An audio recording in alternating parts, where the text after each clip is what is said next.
This is FOV 150, vertically. Now here's the same FOV, but with a different projection. There's still distortion, but the scene isn't as nauseating as before. For reference, the human field of view is around 200 degrees horizontally. Most games are around 90. Projection is the way an image is mounted to the screen. Most 3D games use rectilinear projection. It forces straight lines in the world to stay straight on the screen. When you increase the FOV, the screen is trying to show a larger angle than it physically occupies in your view.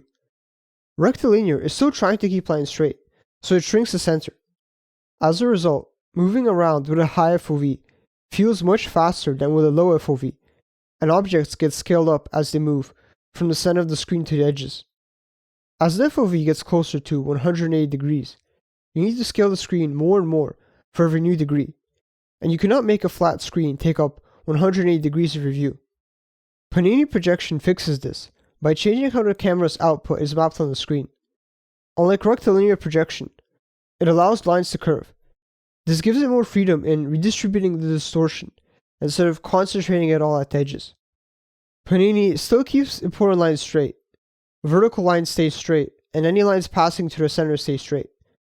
This works well for architecture in most environments. So buildings keep their walls straight, rooms stay proportional, and the horizon stays straight. With Panini projection, objects also keep a consistent size across the screen. Low FOVs don't just limit how much of the environment you can see. They also affect other parts of the game, like level design. For example, in a small room with a 90-degree FOV, you have to constantly turn, fully examine what's in the room. Panini projection, with a higher FOV, allows you to read the room much faster and keep better spatial awareness with the same perceived distortion. To work around this with rectilinear projection, you would have to make rooms larger or switch to third person, which requires to make the room even larger so the camera doesn't clip against the walls and ceiling. Most games use rectilinear projection because they render everything as triangles. So edges of objects are straight, curves are just lots of triangles. So when the scene is projected onto the screen, the only projection they can use is rectilinear because it keeps lines straight. But post-processing effects don't have this limitation. I implemented Panini projection in Godot by rendering a rectilinear image and converting it to Panini projection as a post-processing effect. Now I'll quickly go over the settings. Strength is the amount of projection. At strength 1, it is full Panini projection. 0.5 is between rectilinear and Panini. Even 0.2 still greatly reduces distortion on the edges of the screen. And 0 is full rectilinear. You can think of projection as a lens. Panini works best for first-person games, but it's not the only option. Fisheye and spherical projections work well for stylized cameras, like body cams or security cameras. With these projections, the depth of field warps along with the image, and with both Panini and fisheye, the in-focus lines curve along the screen, just like fisheye lenses in real life. There's also a fill option. It adjusts if the full projected image is shown, or if it is cropped to fit the screen. At 0, nothing is cropped. At 1, it applies the smallest zoom needed to fully cover the screen. Panini also features a horizontal line curvature value. It adjusts how much horizontal lines bend, so you can make horizontal lines bend less when looking up or down. This effect isn't free. Projection enlarges part of the screen, so it stretches the same pixels over a larger area, so that area gets blurrier. This can be solved by rendering at a higher resolution, but that's expensive. I work around this by using upscaling. I expose two options. One controls how much the image is scaled up, and the other controls how much extra resolution comes from actually rendering at a higher resolution versus using FSR2. FSR runs on the rectilinear image. Afterward, the upscaled image is passed through the Panini projection. This optimization looks close to rendering at a higher resolution, but gives a large performance gain, with FSR2 artifacts appearing mostly in the center.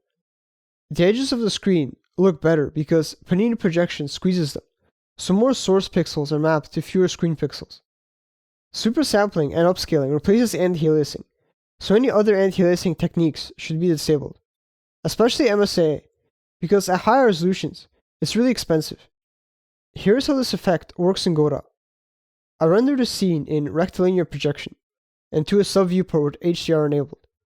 I draw that texture onto a full-screen quad, with a projection shader, and the other camera renders only that quad. I use this approach instead of a compositor effect because I need more control over the ordering of effects, and I don't want it to interfere with motion vectors or upscaling. With this setup, effects like bloom and auto exposure can run after the projection. Keyboard and mouse input is forwarded into the sub-viewport, so gameplay and camera logic stay the same. To use this in your project, drag the screen space projection node into your scene and put the level under the sub-viewport input. Keep the UI that you don't want distorted as a sibling of the screen space projection node. Now, you would have to change the order in which you apply your effects. Anything that is part of the world, like SSR, fog, and other such effects, should run before the lens, inside the sub-viewport. Any effect that should happen in the camera or lens, so glow, tone mapping, and other such screen space effects, should run after the lens, on a camera that renders the full screen quad. And any effects that require buffers other than color, like depth or normals, should also run before the lens, because the projection pass only outputs color and discards other buffers. It's important to get this right, because some effects won't work properly if they're put in the wrong place. For example, running auto exposure before the lens will use the rectilinear image. And if you have a bright light source on the edge of your screen, the edges won't be stretched as much in Panini projection as they were originally in rectilinear, so auto exposure will overcorrect for the edges. If you want a really wide FOV without extreme edge stretching, try the project link below. If you like the way I approach problems by finding the real issue instead of working around the symptoms, in my course I teach how to design scalable, modular systems and workflows so your projects stay manageable as they grow. Check the link below.